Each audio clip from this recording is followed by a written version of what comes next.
The Sixers have had an awful start to the season, and it may be getting to a point where you may be wanting to acquire new pieces and fill holes. And yes, I know all of our players have been injured, and we haven't really had too much continuity with lineups and stuff. But with the players we still have, it doesn't seem like they can get it done most nights because we see teams like the Clippers, who without Kawhi just have Harden and some other role players stepping up and helping them win games, which they haven't won too many games, but it's more than the Sixers have. So I think it's really time for the Sixers to maybe start thinking about doing some trades. I was reading a newsletter by Fadeaway World Sports written by Fran Lieva, and they gave us a few trade targets that the Sixers could be interested in. And I want to talk about these trade targets. And now, with these trades, I'm not really going to get into the salary and the specifics to make these trades balance out. But as realistically, as long as Maxey, Joel, PG, Jared McCain, and Yabusele aren't in the trades, I'm kind of down for whatever. And the first player listed as a trade target is Benedict Mathurin from the Pacers. He's 22 years old, 6'5", a freak athlete, and a very streaky volume scorer. And I was really high on him when he was getting drafted out of Arizona. And for his role in the minutes he gets with the Pacers, he's a great scorer for them, whether it be starting or off the bench. And when I talk about his role with the Pacers, it's an interesting role because they are kind of stacked on the offensive end with a lot of scorers, and he's been playing behind people like Nemhard and Aaron Naismith, and I mean he even played behind Buddy Hield obviously when Buddy was a Pacer, but it doesn't really seem like he always gets the consistent minutes. But he has been injured recently. He tore his labrum last season and missed a majority of last season, but this season he seems to be healthy and he's playing very well. He's shooting 43% from three on 4 attempts a game. He's a very versatile offensive player. He can score with or without the ball. He can score catch and shoot easy. He can score in actions. He can score in a pick and roll. He'll also be able to slash for the Sixers. And he just brings an offense that some of our older players on the bench just don't have. His scoring, at the rate the Sixers bench is scoring right now, it's basically only Jared McCain. And now he's getting bumped to the starting lineup so far with these injuries. But his scoring would be much appreciated on the bench. And who knows, maybe he'd even start. Benedict Mathurin also has high confidence in himself. I remember he was trash talking Jaden Ivey in a Rising Stars game. They were betting on like making a shot or not. I don't remember exactly the context, but I remember the trash talk, and it just shows, man, that he wants to compete, and we need more competitors on this team because right now there's like half the time there's no energy, and we just seem soft. And going back to his role in the Pacers could give him up.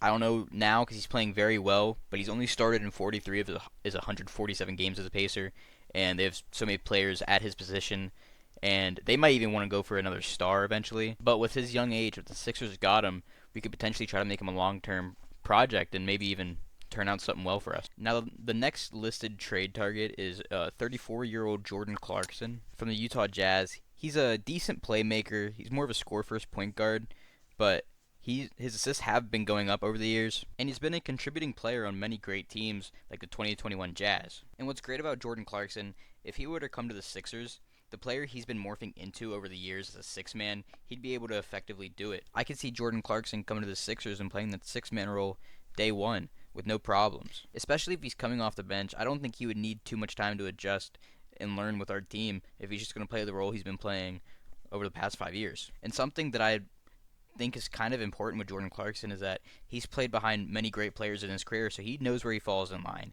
He knows when he has to be that guy, and he knows who that guy is.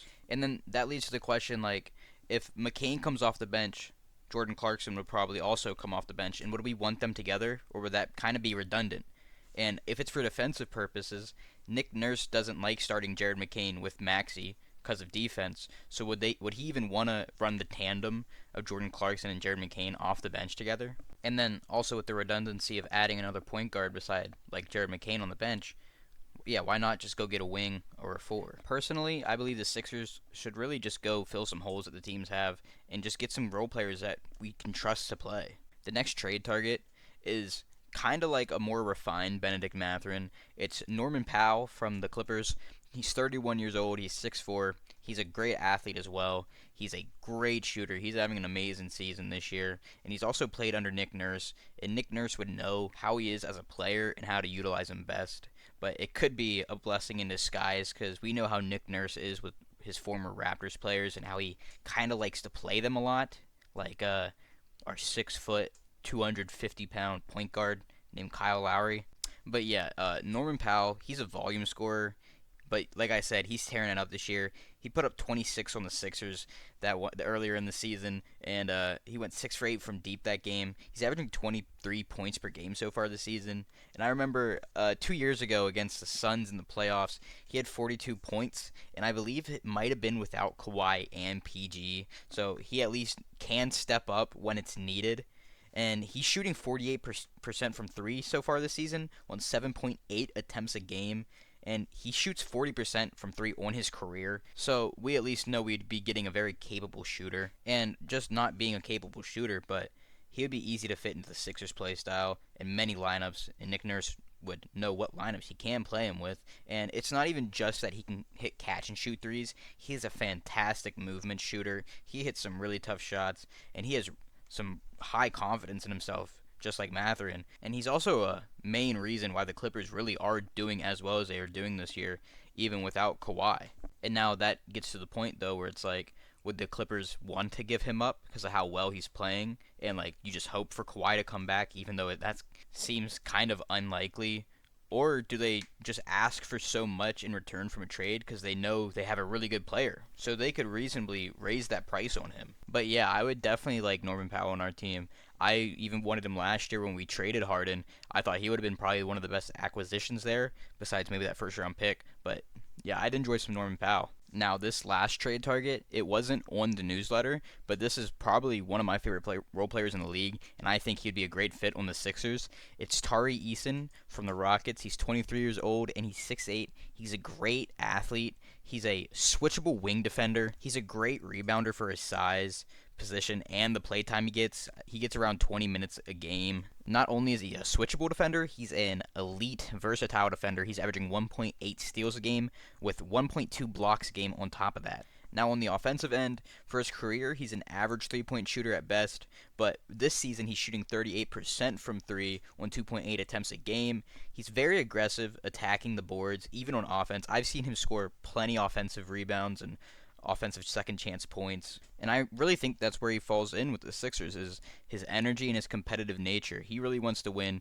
You can see it when he talks to his teammates. You can see it on the court with how he plays defense. And also his competitive nature is shown with his distaste with the Warriors and how much of a kind of little rivalry they have going on, even if the Warriors don't really think it's one. Now, I think it could be kind of realistic that the Sixers get him because the Rockets roster is kind of stacked, and they could be looking to trade some of their young players to make more minutes and room for their other young players because they really have so much talent. Now, he was injured the majority of last year, but this year I'm pretty sure he's on a good pace so far to play a good amount of games.